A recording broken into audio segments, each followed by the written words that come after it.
제이콩의 일기. 육구호수 트레킹을 하기로 한 날, 정말 아침 일찍 일어나서 준비를 하고 나왔다.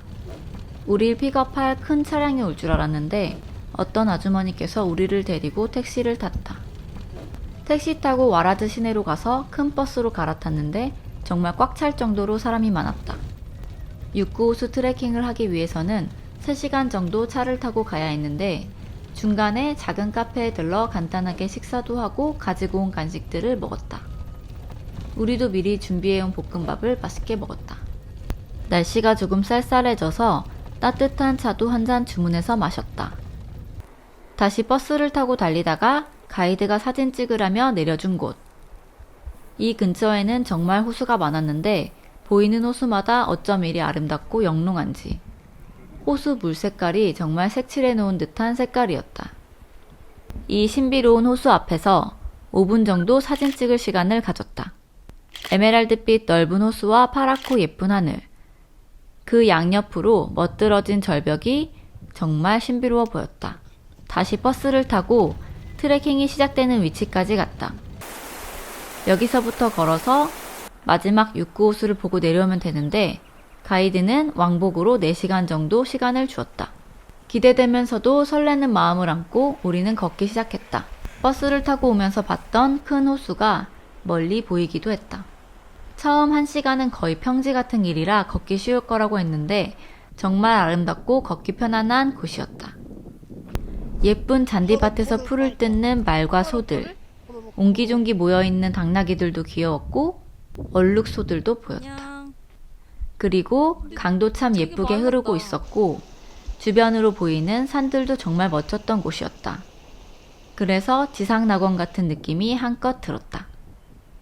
전날 갔던 파론호수보다는 트레킹하는 인원이 훨씬 많았고 중간중간 쉬어가며 우리는 점점 뒤처지기 시작했다.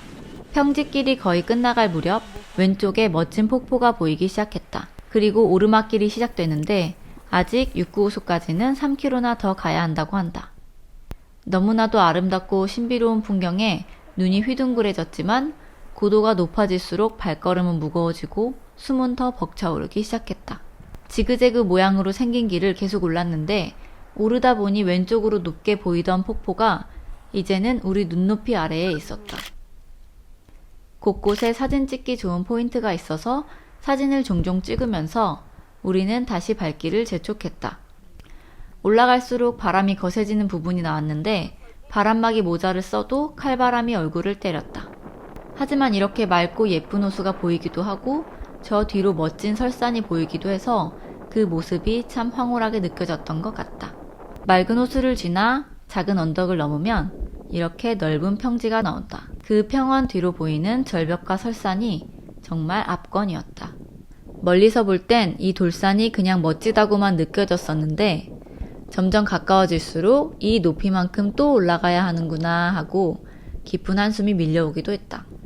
그만큼 육구호수는 정말 쉬운 곳이 아니었다. 잔디와 함께 설산을 같이 볼 수 있는 풍경은 정말 아름다웠다. 그 멋진 평원을 뒤로 하고 다시 우리는 오르기 시작했다.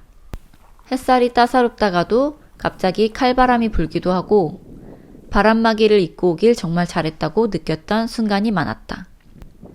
그 절벽 높이만큼 걸어서 올라가면 또다시 살짝 편안한 길이 나온다. 그 좁은 길을 걸어가면 드디어 육구호수가 눈앞에 보인다. 4,604m. 정말 높은 곳에 위치해 있지만 정말 아름다운 곳이었다. 먼저 도착한 가이드가 따뜻한 티를 한 잔씩 나눠줬다. 칼바람에 정말 추웠는데 이 차 한 잔이 어찌나 고맙던지. 호수 앞에 자리를 잡고 앉아서 차를 마셨다. 그리고 정말 맑디 맑은 호수물을 들여다봤다. 빙하물이 흘러내려 이런 색을 띈다는 것이 정말 신비로워 보였다.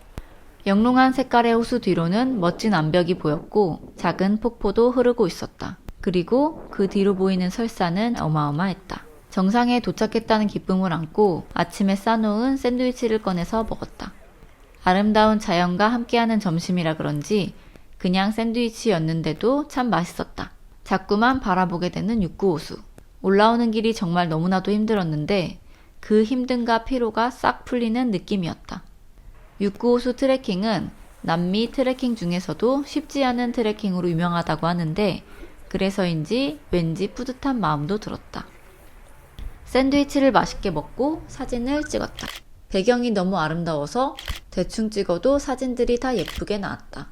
생각처럼 물은 엄청 차가웠고 엄청 맑았다.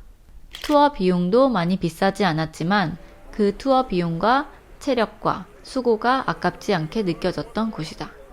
막상 695호수까지 올라가니 호수 앞은 잔잔하니 바람도 안 불고 춥지도 않았다.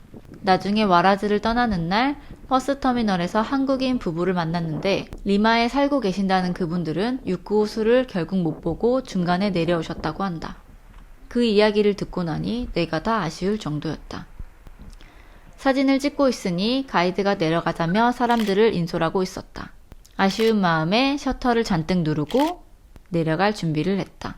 그렇게 695호수에서의 시간을 보내고 다시 하산하기 시작했다.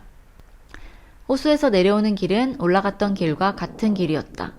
그래도 내리막길이라 그런지 한결 수월한 건 사실이었다. 처음에 봤던 폭포도 다시 보이기 시작했다. 올라가던 속도의 거의 2배로 내려왔던 길이었다. 많은 소들과 귀여운 송아지까지 만나고 내려오니 빗방울이 떨어지기 시작했다. 트레킹이 끝날 무렵 빗방울이 떨어져서 다행이라고 생각했다. 그렇게 아름답게 마무리된 695호수 트레킹. 정말 살면서 한 번쯤은 가볼 만한 곳인 것 같다. 넓은 평원과 예쁜 강과 폭포, 설산과 암벽, 그리고 동물들을 한꺼번에 볼 수 있는 곳이 또 있을까 싶기도 한다.